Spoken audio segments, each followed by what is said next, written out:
gonna give you guys a little update. Where do I start? I guess we'll start with the truck since I haven't really talked about it in a while. I was gonna mention it in the beginning of the transmission video on that the truck is sold. Because, well, if you saw the video, you probably know what happened to the motor. And in case you didn't see that video, I bought it for a really good price, thinking all it needed was a valve job on both heads because the truck has a dual exhaust, and if you'd put your hands over either one, it would suck it back on. So that made us think that it had bent valves. Again, if you didn't see the video, we pulled the heads off. One side did have a bent valve, and the other side had a blown head gasket between. There's four, and then the two in the middle. The head gasket had blown in between the two and torched the block and torched the head pretty badly. So I just figured it's too much trouble to try and fix the block and have the heads redone. While it was sitting here, not long after I parked it here, the rear transmission seal just started leaking. So it wasn't leaking before, but it is now. Another thing, while it was sitting here, a bad storm came through one night and knocked a big branch off of that tree and impaled the cowl and took out the windshield, and it bent the hood a little bit. And thankfully it didn't hit the dash because this is a nice red dash. All it did was get some glass on it.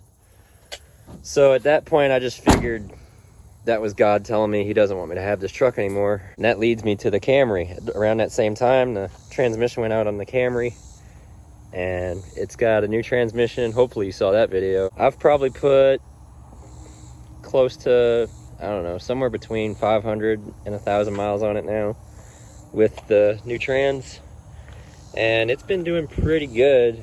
I mentioned at the end of the video on that it was shifting a little bit funny between second and third, and I was pretty sure it was because the ECM just needed to learn the new transmission.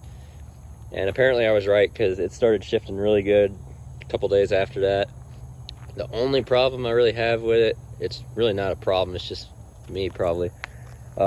Every now and then, if you drive it for a while, like if you drive it, you know, on the highway for about a half an hour or so, and then you stop and then you take off again, when it shifts from first to second, I don't know if it's like slipping between first and second, or if it's just not wanting to shift right away, but it does something a little funny. But it's, again, I'm not complaining. It's a lot better than what I was dealing with before.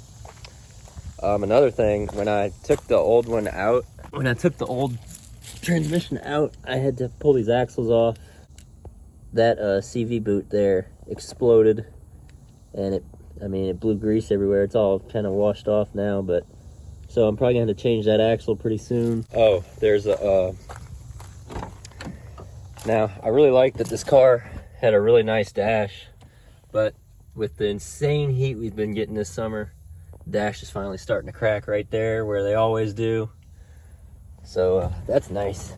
Currently has 350,679 miles, which I know that's not really anything to brag about, considering this car has neither the original engine or transmission now. But it's still pretty cool considering what I've put it through.